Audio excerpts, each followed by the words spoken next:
Welcome, everyone. Welcome to our first 2021 webinar proposed by the Munich HR After Work. In fact, it's the sixth one if we count from June 2020 when we went towards webinar format. So Happy New Year to everyone, a technical Happy New Year.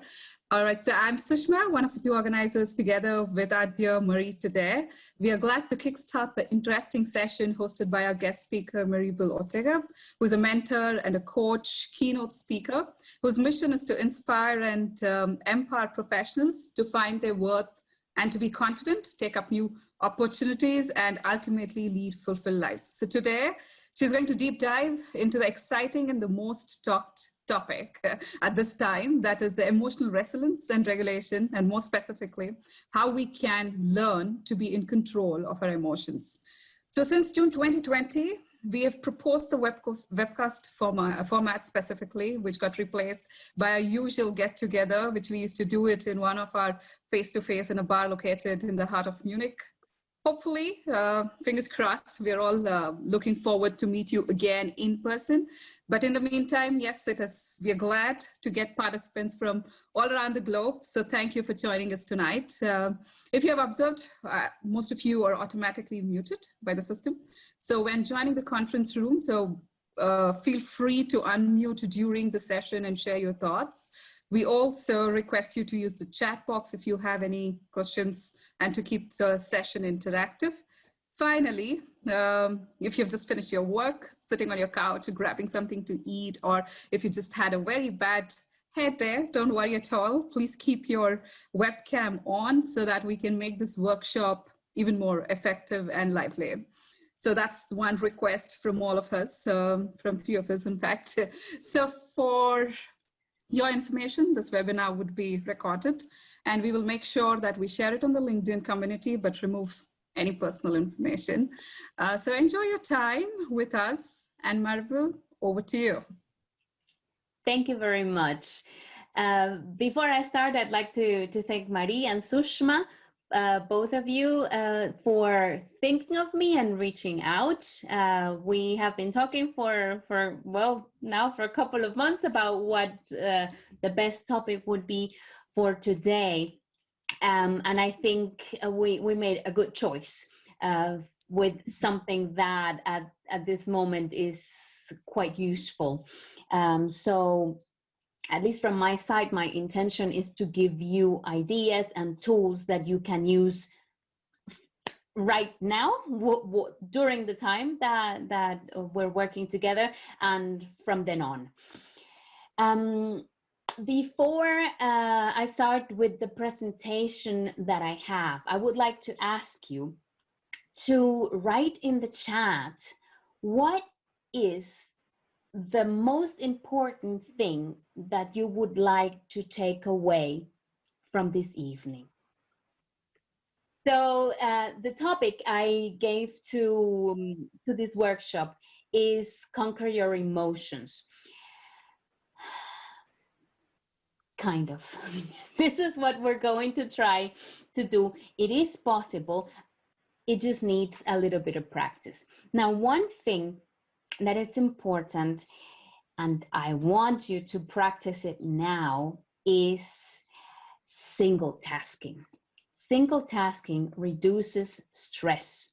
When we start doing several things at the same time, that increases your levels of stress. So please close everything else that is not the Zoom and silence your phone so that during this time you have full focus that you're going to dedicate to learning and relaxing and having fun with us. Okay, one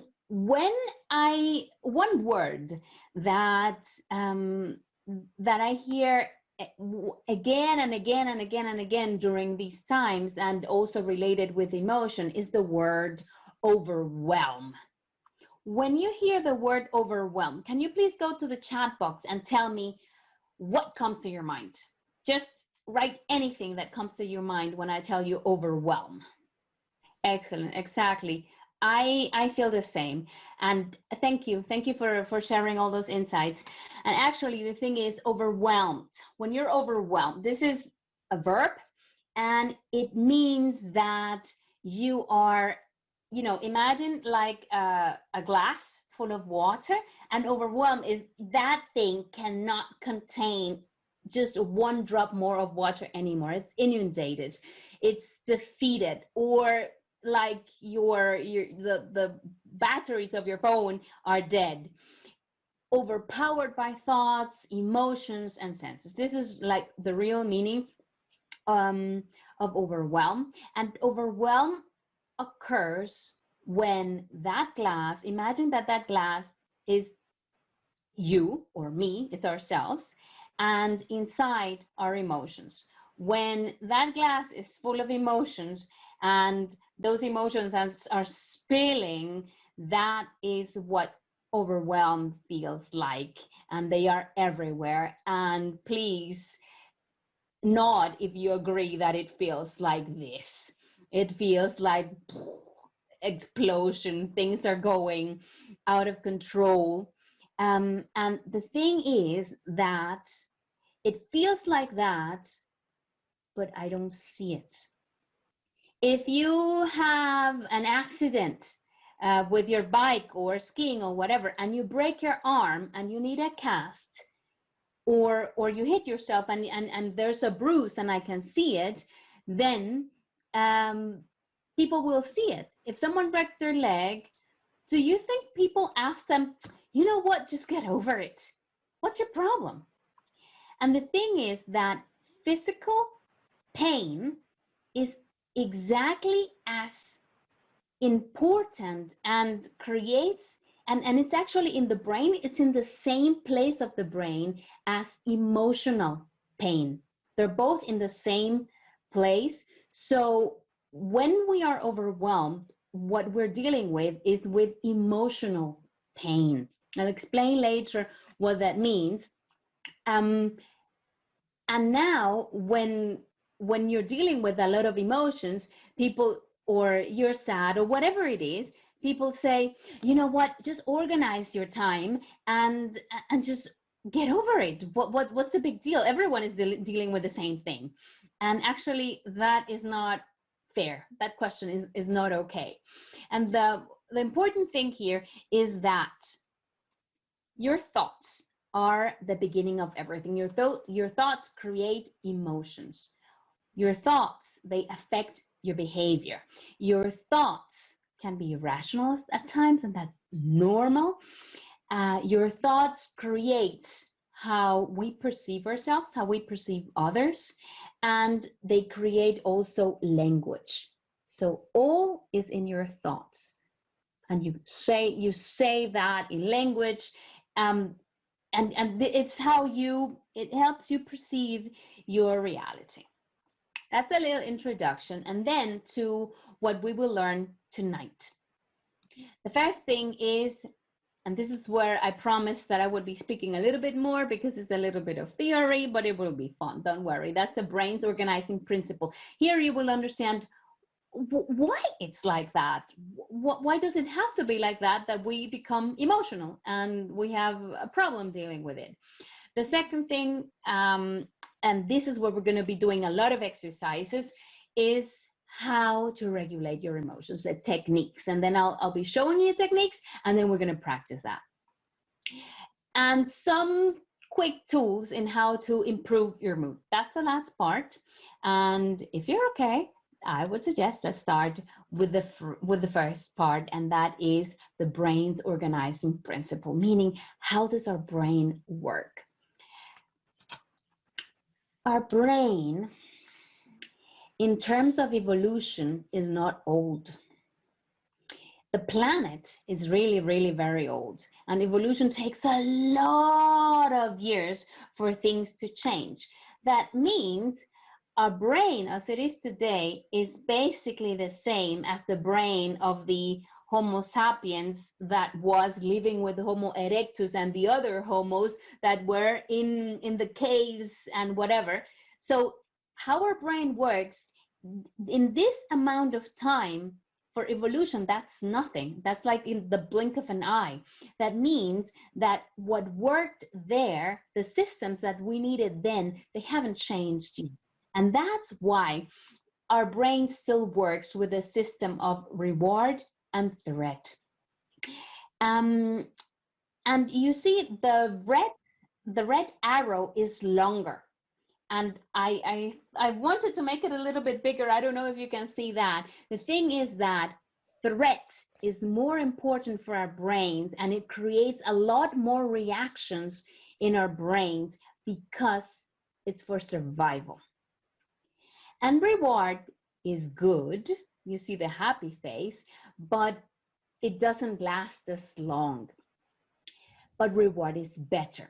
When our brain feels rewarded, we have more insights. We are more creative. We can collaborate better with other people.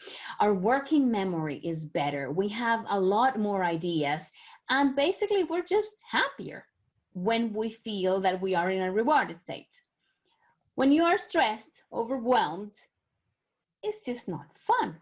And this happens when your brain thinks that it's in a threat situation. The thing is disconnecting what we think is a threat situation to what really is a threat situation. A threat situation would be, it's getting dark, you're walking alone in the middle of the forest, and suddenly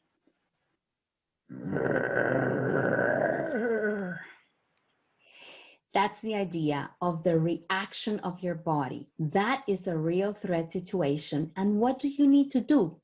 You need to be fast. You don't have time to negotiate with the monster that is creeping behind you or something. That's why our body and our brain is, let's say, like made to react massively and quickly to a threat like that. Because a threat like that tells us either I get out of this, or I'm dinner for whatever it is that's coming. When you get negative feedback, for example, that's something that creates a threat situation. When you feel that you're not being treated fairly in your job, these things also create a threat situation in your brain, or the feeling that you're being threatened, but they are not life-threatening. It's not the same kind of threat. And this is what we need to learn. What are the triggers that make us go into this threat situation? And are they really threat to my life? They're not. Do I need to start screaming and crying? And how to deal with that? So from this, the central idea is that physical triggers, like I punch you in the face, is exactly as strong as a social trigger. A social trigger would be, you're my friend, but I don't invite you to my party.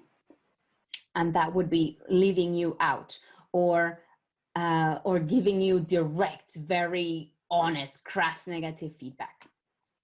Social triggers, physical triggers have the same response in the body and the brain. The second idea is that when we are in a threat situation, or when we think that we are in a threat situation, decision making, problem solving, and collaboration, they are affected. They go down. You can't. Our brain it's like a seesaw. Our brain is either in one or the other, more or less. I'll explain a little bit more later. And the third idea is that a threat response is more intense and happens more than a reward response. Usually, I think you all are HR managers, so you know a lot about year appraisals and giving feedback. And this year appraisal is one of the most stressful situations when they are done, like traditionally done, one of the most stressful situations that people have to go through, and everyone hates it, usually. Both sides, the one that's giving the feedback and the one who is receiving. especially if there's negative feedback to give. And even if there's positive, you ask people 6 months later, and they only remember the negative, because bad is stronger than good. When you feel threatened, you will not forget that, because in our system, the idea is to keep us alive, and if it's felt as a threat, then we want to keep going. Okay, now, what are the social triggers? And this is what we need to find out. It's 5 of them, and this is something created by Dr. David Rock, and it's called the SCARF model. And the things that you see in the middle are the 5 social triggers that push you into a threat state or a reward state. And this is really important, both for yourselves and for dealing with other people. Because knowing this, you know how to, let's say, how to protect yourself, knowing what are the things, which of these social triggers are really important for me.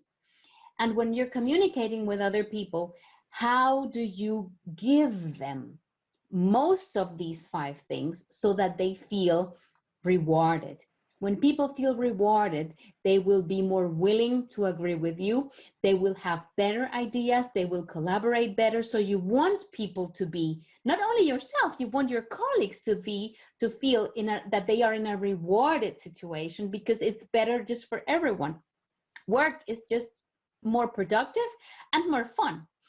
Now, let's go into the 5 things that create the 5 triggers of the SCARF model. I want to explain them briefly. And I would also like you to open the PDF that you received from Sushma and Marie. You have this, I sent this to you already. And let's go into each one of them, and maybe you want to make some notes of what I'm going to be explaining. So status is the first one. Means I am part, I feel that I am an important part of the group or not. I am better than others or less than others. This is important because in the kind of communities that were before, depending on what your status was, you were more important to the tribe or not. And please, this status has nothing to do, or not necessarily to do, with financial status. It's more like the title that you have, that people give you positive feedback, that people tell you, hey, I would like you to have you in this meeting because your opinion is important. When people ask you for advice and they say, hey, what do you think? What should I do? When you do that, you elevate the status of people like this, because you are making them feel important. When someone feels that they are important, you're making them feel good. That is status. The next one is certainty, and that is the ability to predict the future. And this is something that we're dealing with now, that we know, okay, at least here in Germany where I am, the lockdown is very strong till, very strict till end of January, but what will happen next, we're not really sure. We need to wait that the ministers meet again. We have very little possibility to know how things will develop, and this reduces our certainty. That is one reason why this is a situation that is uncomfortable for many of us. If certainty is, depending on how important certainty is to you, the more you can predict the future, then the more in control you feel. One little thing that you can do in meetings or speaking with anyone is telling them how things will develop. This is something that I did at the beginning. So welcome everyone. What we're going to be doing today is, you know that this is a two-hour meeting. I'm going to be talking about this in the first part. I'll be talking a little bit more then. The second part will be this. And then, so I gave you in 1 minute, a little bit, an overview of what's going to happen in the next 2 hours. And this is something that you can do within any conversation. And this gives the person you're speaking with the certainty of how things are going to develop. Our brains are prediction machines. And the more that we know how things are going to happen, then the more certainty you are giving people. The next one is autonomy, and this is having a sense of control. It doesn't mean that I can control everything. It means I feel that there are some things that I can control. Again, with the situation of this pandemic, nobody chose to stay home. Somebody else is deciding for us, and this reduces our autonomy. If you have ever worked with a manager or a boss that you report to, and this person micromanaged you and was asking, and when is the report going to be ready? And have you sent that email? And when are you going to do that? And have you done this? You know what I'm talking about. This drives people crazy because micromanaging is taking you away all your autonomy of deciding how you're going to do things. So the idea is not that you can control everything. That's impossible. We cannot control everything, but that we have the sense that there are things that are under our control. Number 4 is relatedness. We're almost ready here. It's only 5. I am part of the group or I am out of the group. HR after work. Everyone that is here is probably in HR, and that creates a sense of group. We are in this group in LinkedIn, and we belong to this group. Human beings are need others to survive. We cannot do it alone. And that's why relatedness is important. We need to feel that we are part of a group, and this makes us feel better. I don't know, maybe in school you remember in sports class, there's usually one girl or one boy that is not so sporty, and when the teams are being done, nobody picked them. Or whenever you feel that you are left out, that hurts. That hurts as hard as a punch in the face. And that is one social trigger, because it's an intrinsic desire to be accepted and to be part of a group. The last one is fairness, and that is the perception that there is fair exchange, meaning that, let's say, in a particular company, that all HR managers at this level get the same, have the same responsibilities. If someone has more or someone has less, you will feel that this is not fair. And it's just a perception, because really fairness, what is it actually? It doesn't really exist. But that's more like a philosophical discussion. So here the key word is that I feel, that I perceive that things are being done fairly. These are the 5 social triggers. I want to give you again an overview. I think I gave you also this this slide. In the next one, you have this here. I don't want to go into this. I gave you this in the workbook for you to read later. These are ideas of how you can create a threat response in somebody else. This is actually more for your use when interacting with other people. And how can you create or increase reward in status, certainty, fairness? You see, you increase reward when you give positive feedback, when you notice, wow, this was really well done. When you're not being asked to give it, but that you notice it. When in a meeting you say, hey, Rob did a really good job here. I'm very proud of you. And you have been in this team just for 1 month. This is something that makes people feel good, or you ask for advice.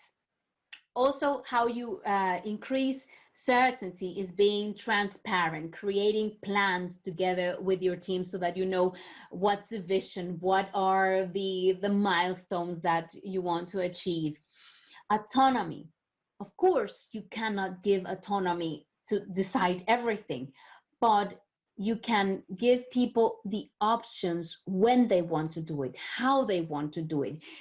Think of how you can allow people to choose and do things on their terms. Let's see, and relatedness is being open, shaking hands, introducing people, mentoring, coaching them. This makes them feel that they are part of the group. Or together, if you have a team, together create the goals or create the roadmap. That makes it inclusive, that makes people feel.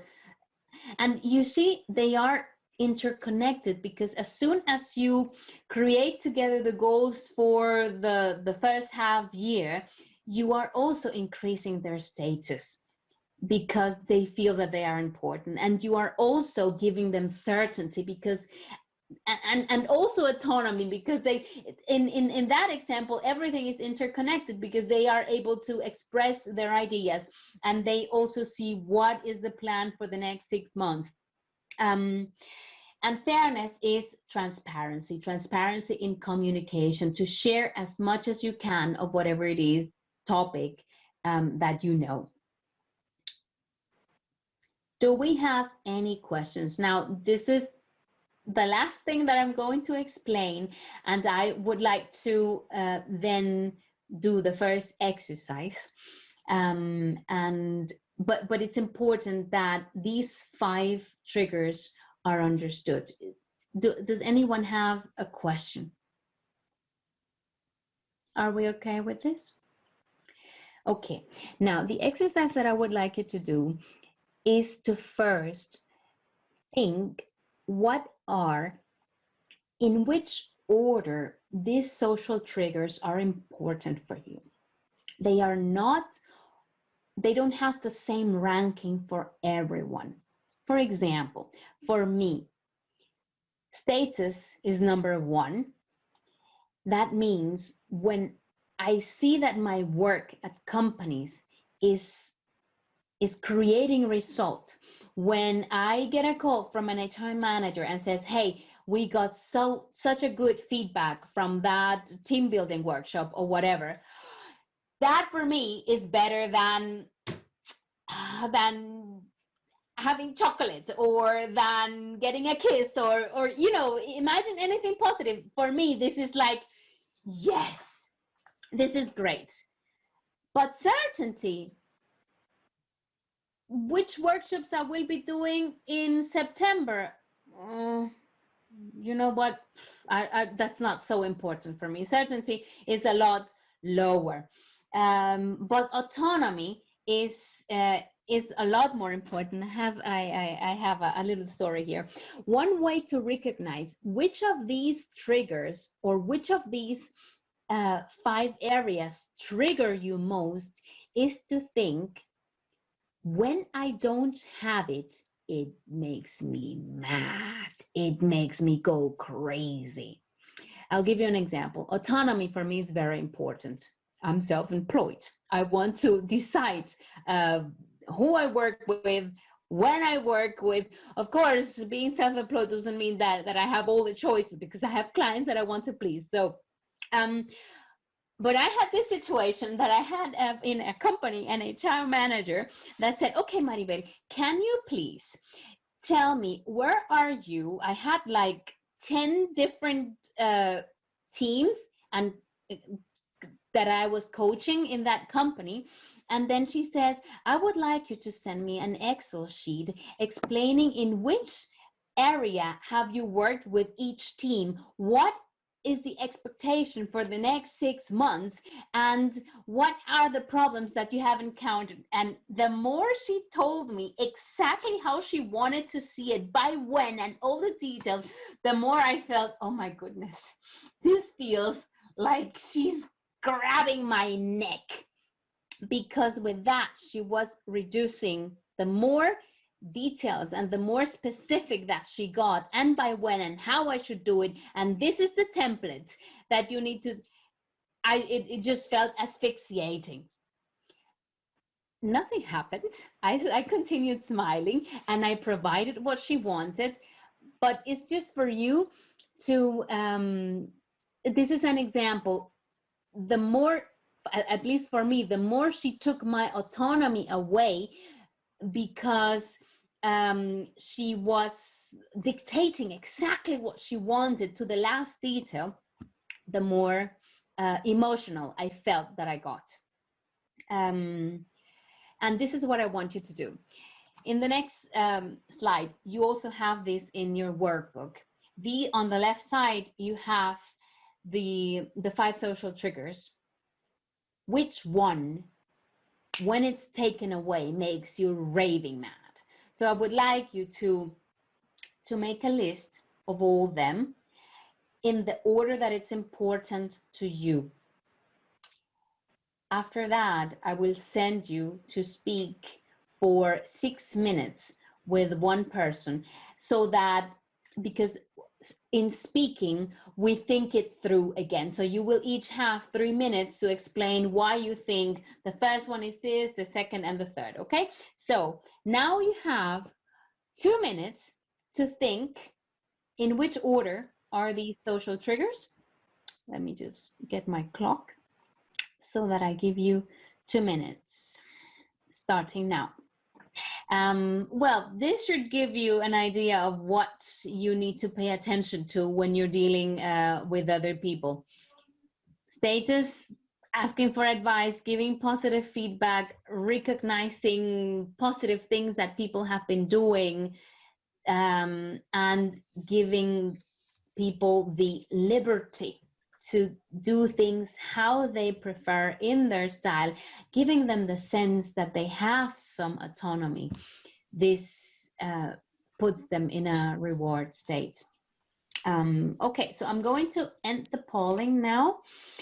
So let's continue in how you can, let me share my screen again, in how you can regulate your emotions.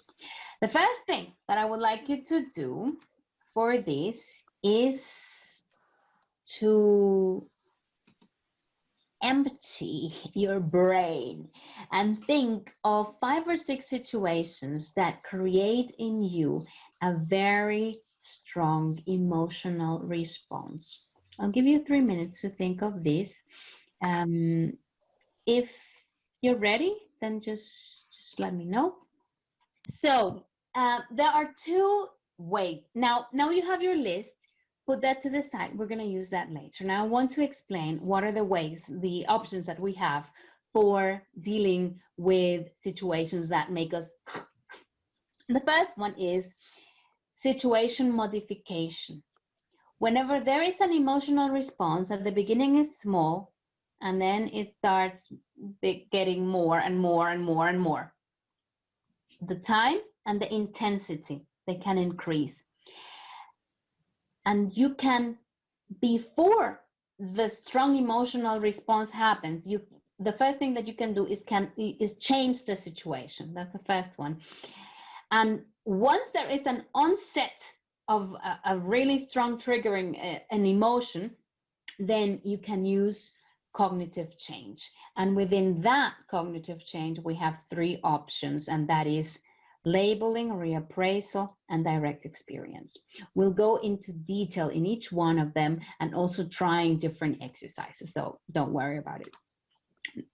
I just wanted to give you certainty and give you an overview of what you're going to be seeing. Here, what you see is how emotional regulation happens.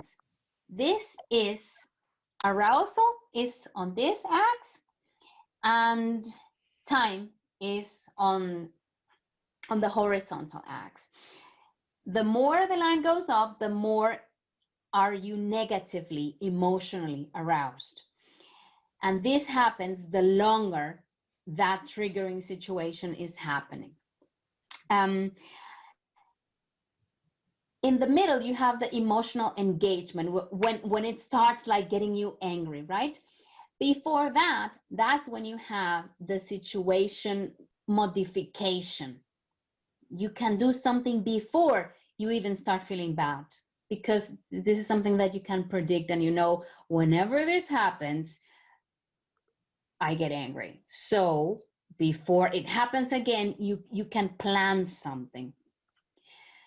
But sometimes there's emotional engagement and you cannot plan anything.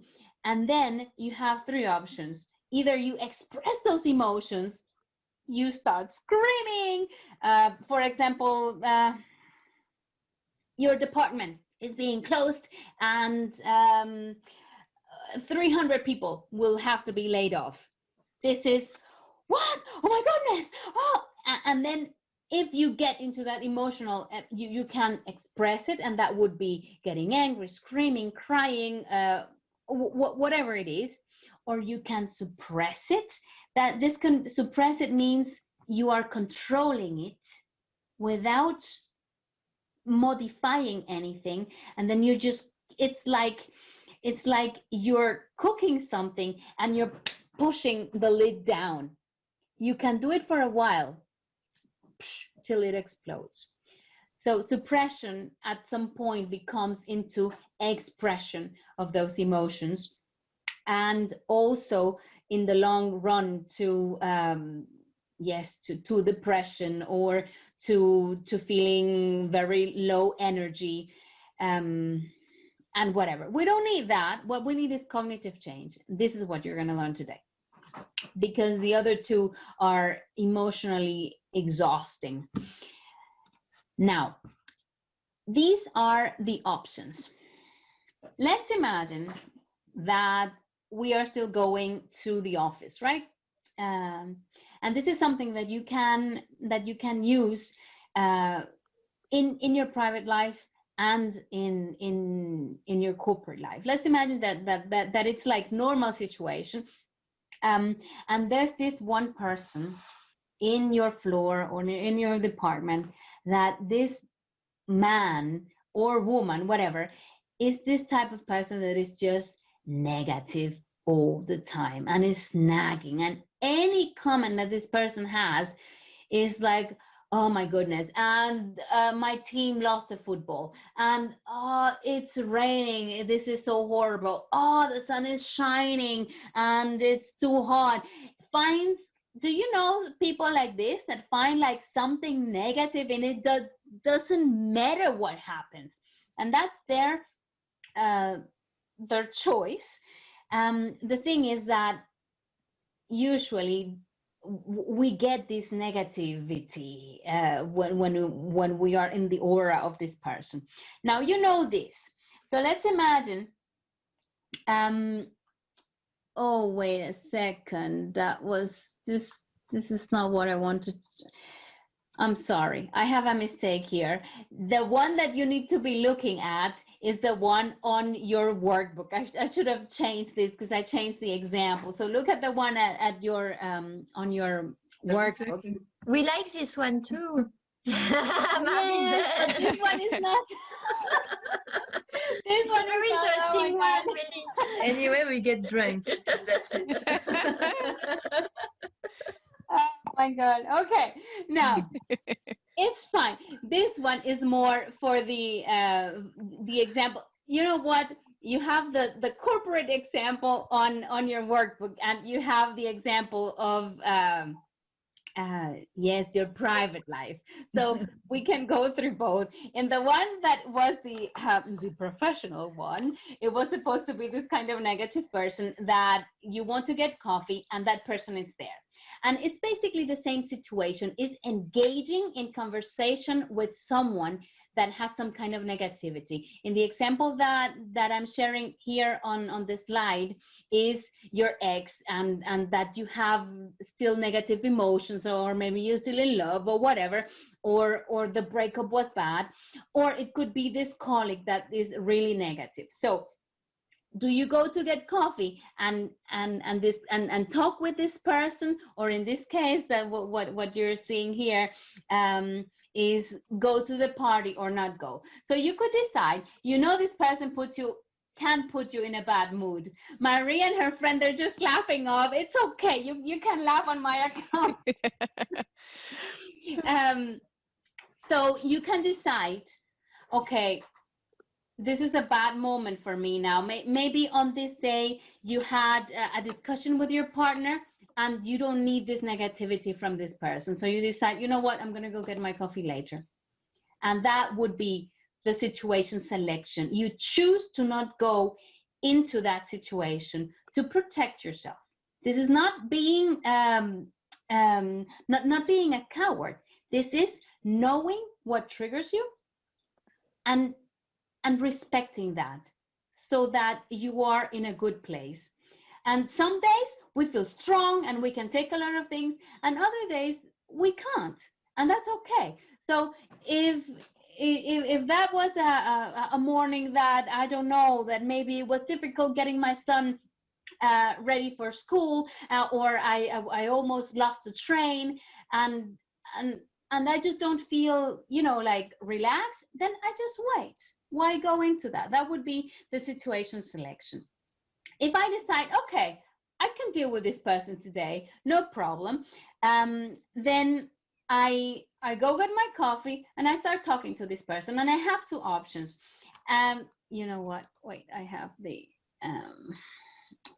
I need to see the example that I gave you that I have here. Okay. So I can decide to just go get my coffee, go like this, don't say anything, and then move on and go back to my seat. Or I can decide, I'm going to talk to this person. I can deal with this. It's okay. And what I need to do, though, is then I have two options. I can, and this would be the attention deployment. What do I want to focus on? I'm going to focus on the positive. This person is telling me, oh, and then my team lost. Oh, great. So the other team won for the first time. Oh, it's so hard. Yes, but it's so nice when the sun is shining, just kind of like to see what the positive of the situation is. But you can only do that on a day that you feel that you're okay and that you have the energy for that, okay? The other option would be, if I decide to ignore all this, if I decide to go into the situation, if I decide to speak with this person, if I decide to allow myself to focus on the negative, then and engage the person. Yes, when we have had like 2 weeks of very foggy weather, that's really bad. Yes, I agree with you. I can either reframe the situation. That is one technique of cognitive change. And then what I can do is think, this colleague is still struggling. They are focused in the negative and they cannot get themselves out. So I could even like pity this person. And that would be allowing the emotional get to me, but then reframe it and then see it from the perspective of what this person is dealing with. That would be the cognitive change, reframe it. And the other would be allow the conversation with this person to affect me, to get me down, and this will frustrate me or make me sad or get angry. And then I will go back to my seat and my colleague says, hey, Maribel, can you? No, I don't have time. And that would be the take it out on other people. And that would be the expression of that frustrating situation. So you see, within this simple exchange, there are how many? 1, 2, 3, 4. There are at least 4 ways in which you can intercede and change something.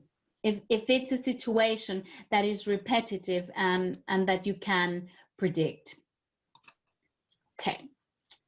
Now, moving on from my embarrassing situation, then let's go to situation modification.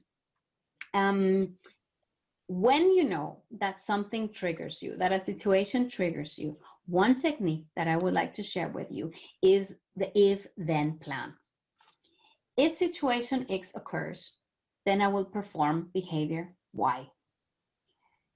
That's the situation, and before it even happens, then this is the action that I want to do.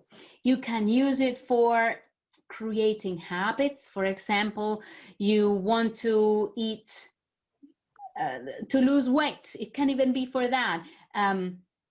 When I feel that I want to eat something, or that I want to eat something sweet, what am I going to do? Okay, Maribel, what you need to do is first drink a glass of water, for example. So before it even happens, I have a plan. I have another example for this.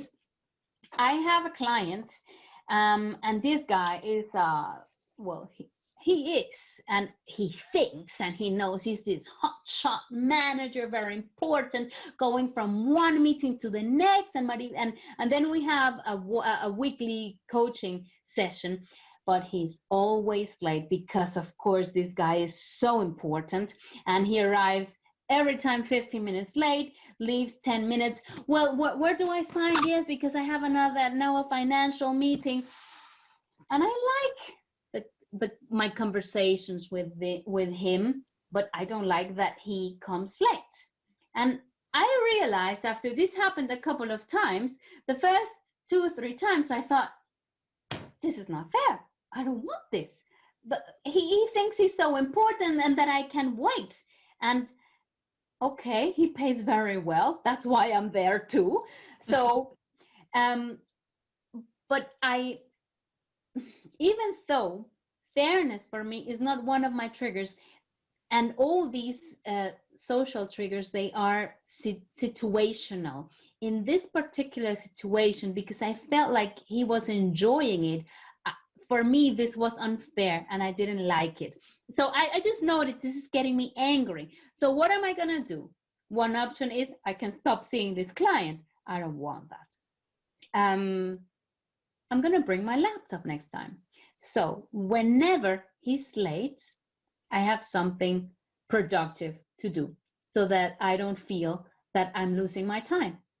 And this was my plan, and this is what I did.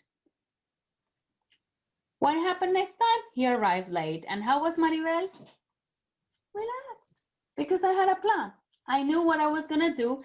And so this is how I, in this case, I was able to, yes, this is my example that I will focus on that I just shared with you.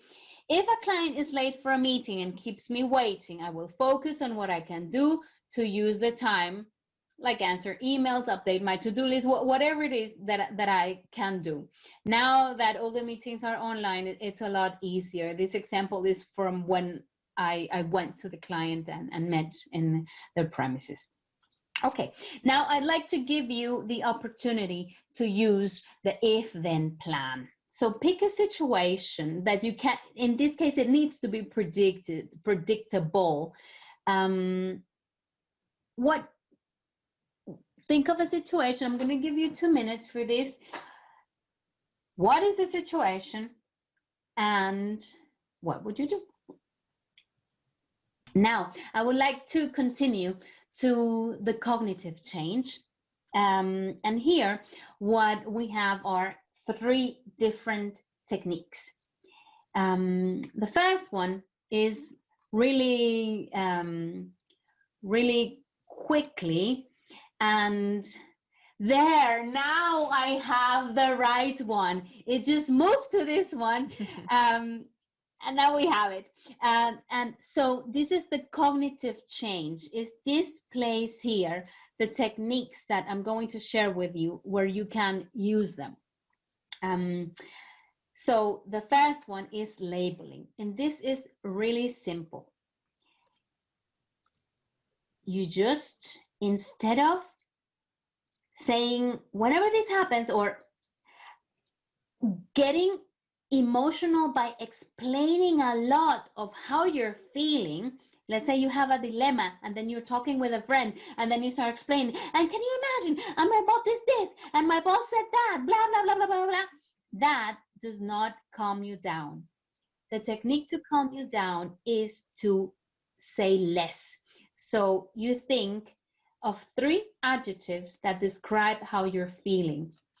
And the fact that you are forcing yourself to pick 3, that is making you use your prefrontal cortex. And this is the area where cognitive thinking happens, where rational thinking happens. Instead of like blubbering, blah, and this happened, blah, blah, this brings you nowhere.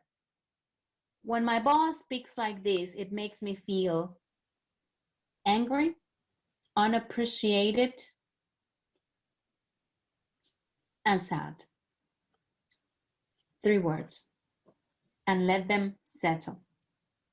And after you have said that to yourself, or even better, write them down, the second technique that is really good at this level is breathing.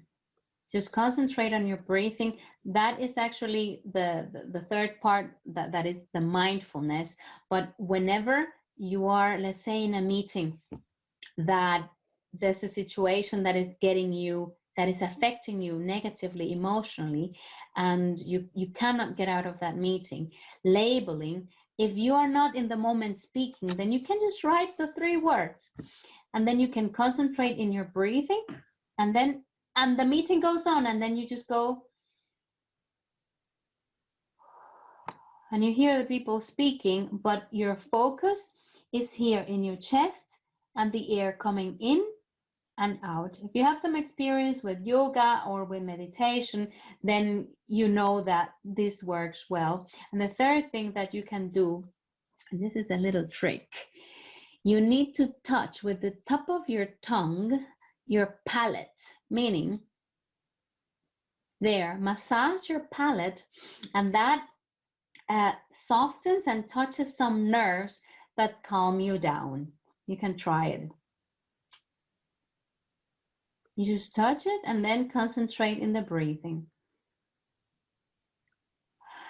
Since I imagine that here no one is in a threat situation, you won't be able to see if it works, but try it the next time you are in a meeting that is getting out of hand, or in a situation where you can like retract a little bit.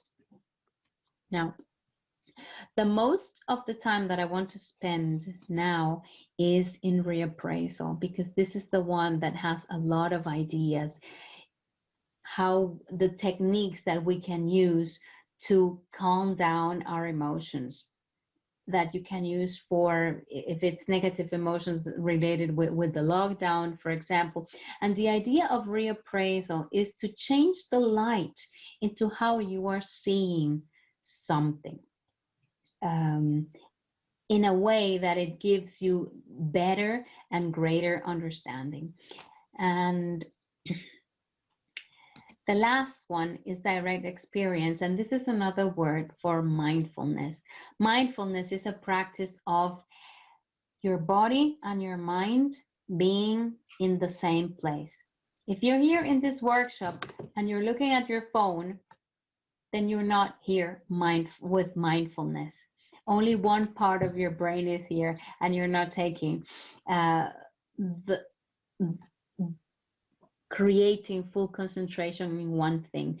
The more you do at the same time, the more stress you will create.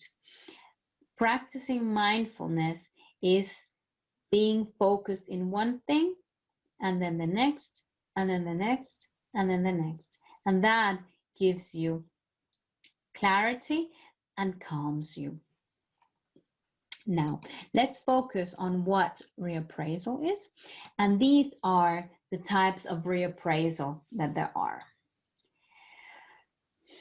Normalizing. Now we're all stuck at home. and probably like you can't go to work. And this is just a situation that has happened upon all of us. Normalizing it is creating a situation that feels bad for me and seeing it, well, am I the only one? No, I'm not alone. Okay, and probably in whatever situation that you are, even if it might feel that you're the only one, you're not. You're probably not. That's the first thing that you can do, to normalize it. To not make it something special. It's not special. As soon as something is not special, it reduces the emotional involvement you have. The second one is to reframe. So it's basically, you have a frame with a picture and the frame is broken. You take the picture out and you put it in another frame that has a new color, and then that picture looks better. With a situation with the lockdown, how can we reframe that? I have never spent so much time with my son and my husband as in the last 6 months. Usually my son would be in a full day, the whole day in school. My husband would be working, and I would be most of the day alone, going to my clients and coming back. And now I have the opportunity, and I am looking for these positive words, okay? I have the opportunity to spend a lot of time with them. And that can be nice. That's nice. Okay, so that's from my life situation. That would be reframing this lockdown that we have.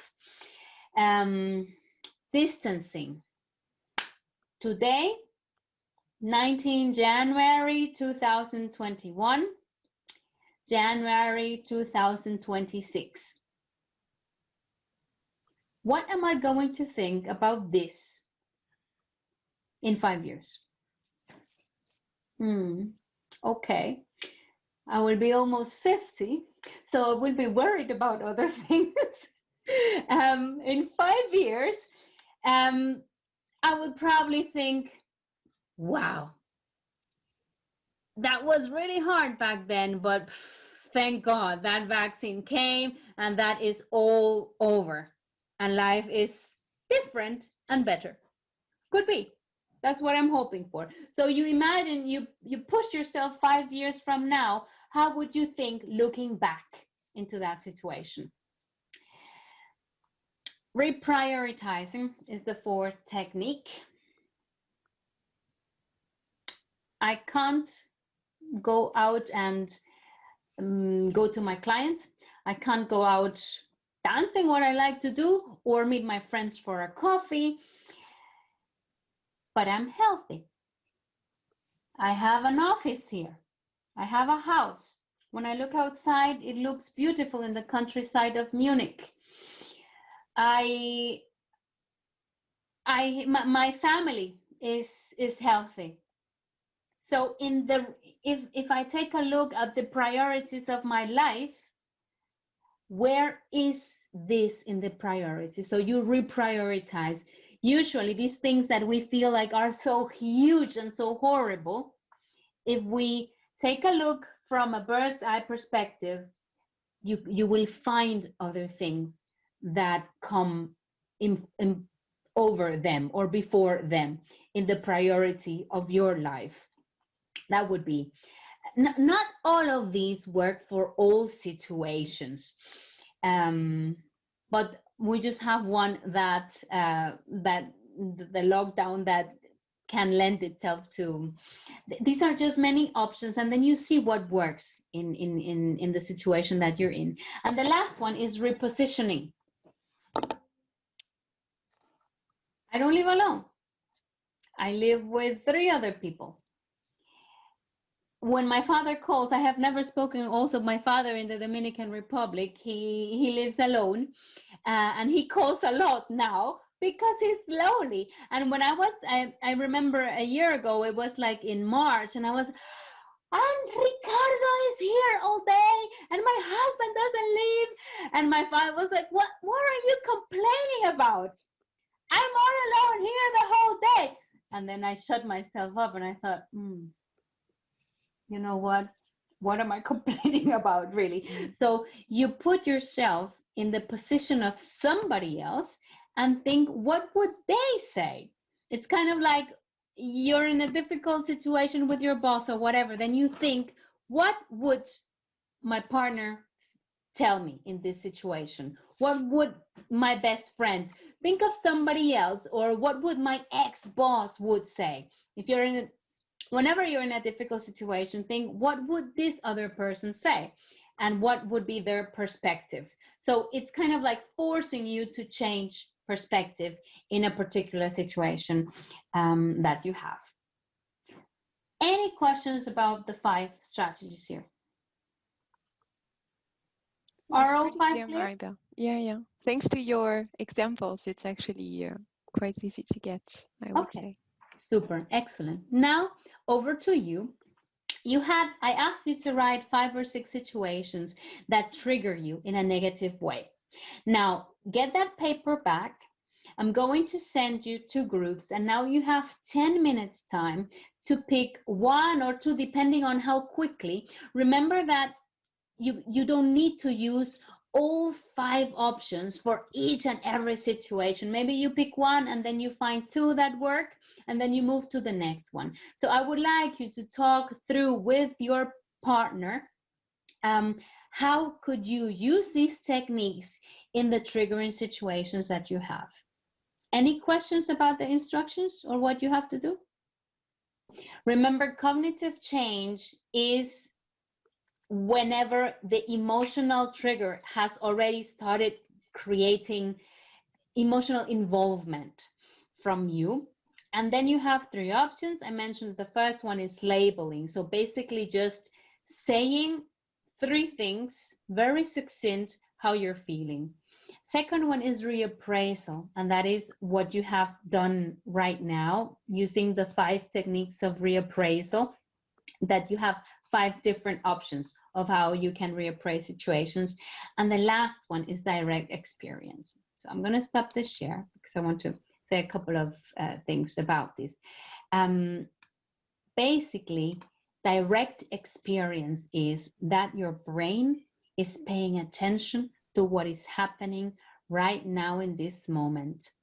There are many activities that we do where we are not being present. Like, for example, going down the stairs, you're thinking about something. Or maybe it has happened to you that you're driving and you were 5 minutes ago at the cross of the street, and suddenly you realize, oh, I'm already almost parking home, that you don't even remember during 5 minutes, let's say, where you were driving because you were focused on what you were thinking. And that is not being present. It's okay that this kind of things happen, but the more that you are present in what you're doing, then the less levels of stress you will experience. Mindfulness is one of the things, or practicing mindfulness is one of the things that will keep you grounded and will reduce the effect that these external situations will have on you. Activities like breathing, labeling is also mindfulness, just analyzing, this is what I'm feeling right now, and allowing those feelings to just be without judging. Just, it makes me feel this way. And you're kind of like a vessel. The feelings come and you say, this is what I'm feeling, no judgment, and then they just go. And that trains you. It's kind of like a muscle. The more that you train it, the more you get used to doing that. One other technique of mindfulness is relaxation and also meditation.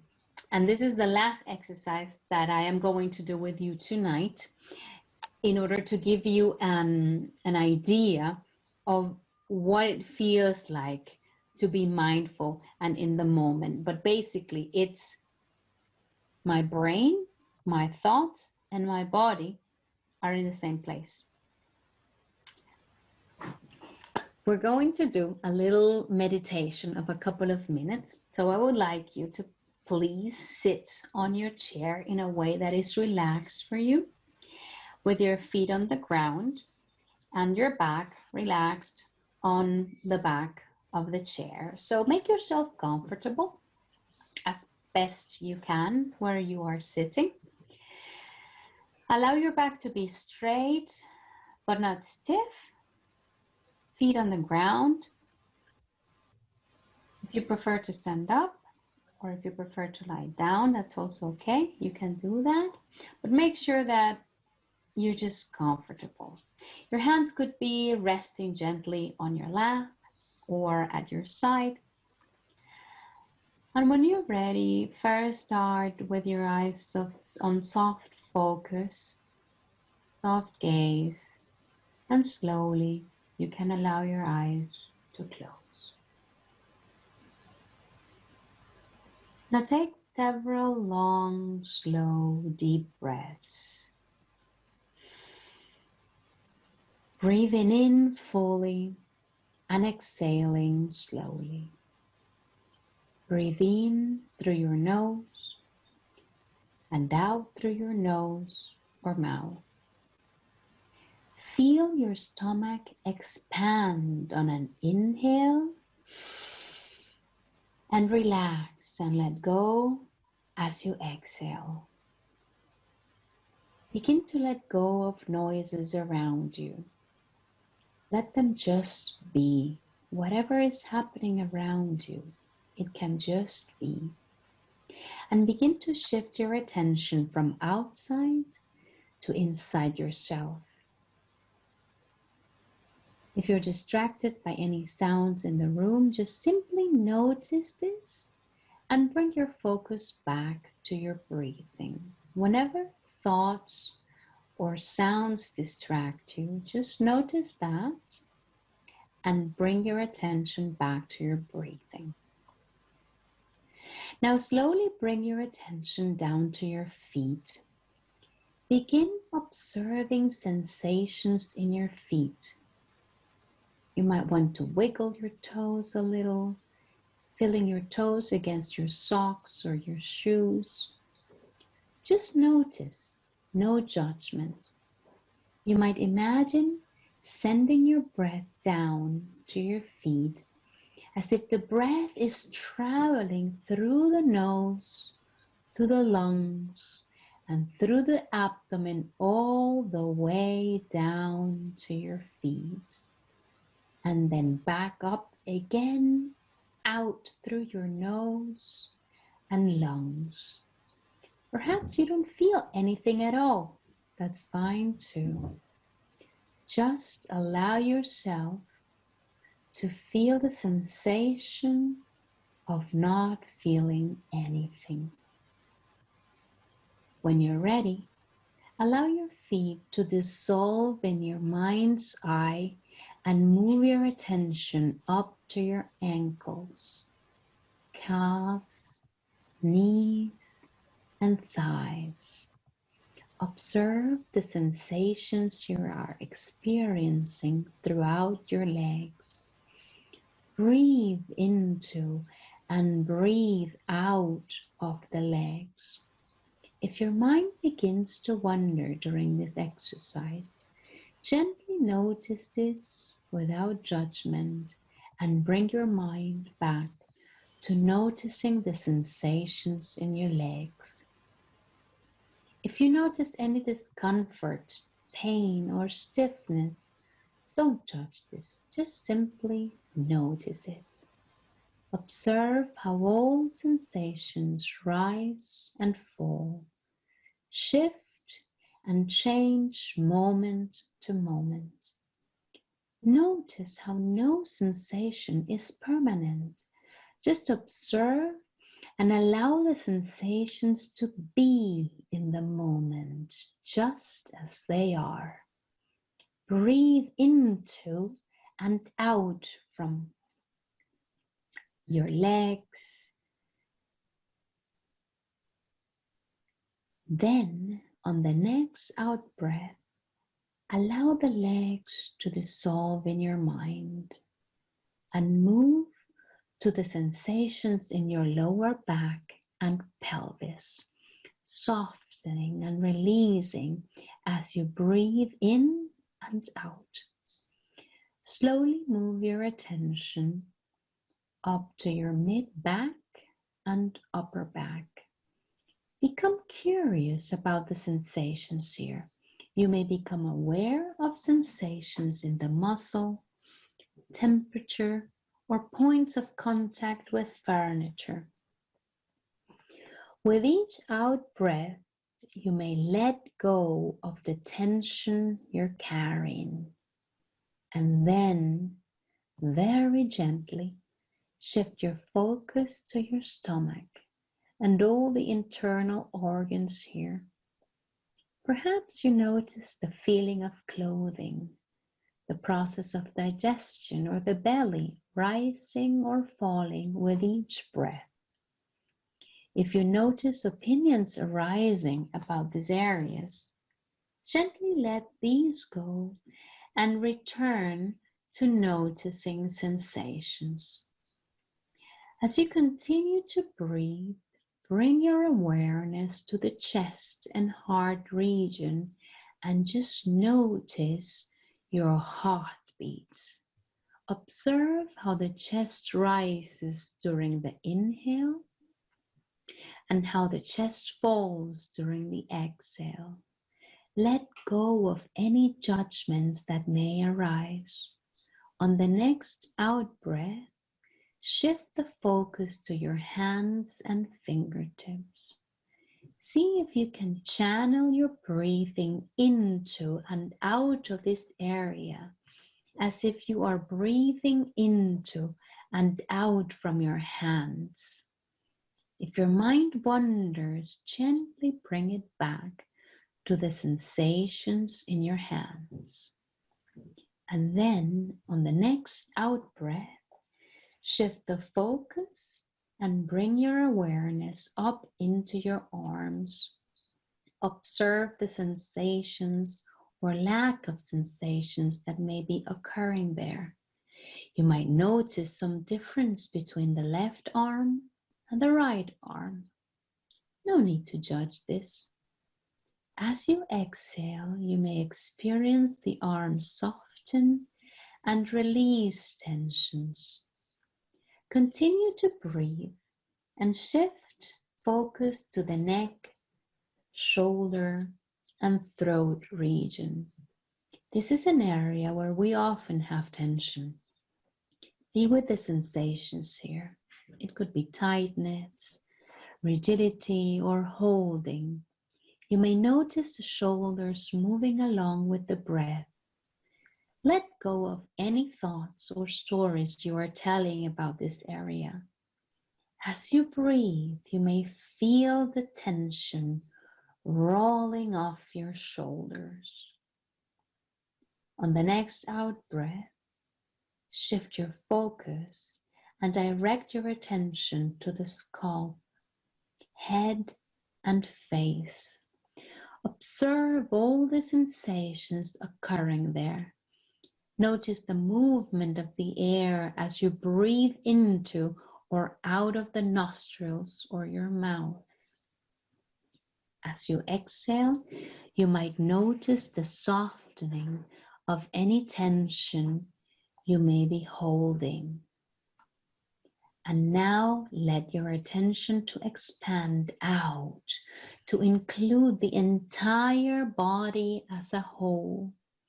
Bring into your awareness the top of your head down to the bottom of your toes. Feel the gentle rhythm of the breath as it moves through the body. As you come to the end of this practice, take a full, deep breath taking in all the energy of this practice. And now exhale fully.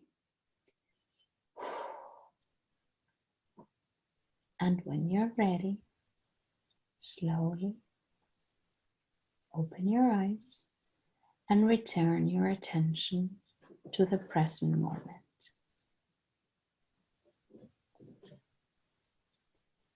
Welcome back. That was, now you have such content faces. That looks nice. I hope that exercise, if it was your first time with a guided meditation, it's okay if you are not there the whole time. One thing that I learned about meditation, that it's not about not having thoughts. That's what I thought at the beginning, that I can't, my mind needs to be blank and I can't think of anything. And that's wrong. Meditation, or this kind of guided meditation, is just about being there. And if there are no thoughts, that's okay. And if thoughts come, that's also okay. You just notice that and you let go and you don't judge anything. And that relaxes you. I hope that you are now more relaxed. And this comes to the end of techniques that I wanted to share with you today. You have some other exercises in the workbook that I sent that you can use on your own. And now I'm open to any questions. If there are questions, so you can unmute your mic, or if there's anything you want to exchange with us or share, then this would be the good moment. You have now reached the end of January 2021 webinar recording proposed by Munich HR AfterWork. We have actually removed the Q&A session of this presentation to protect the personal data of all of our participants. Thank you for your interest in this format and for having watched the replay.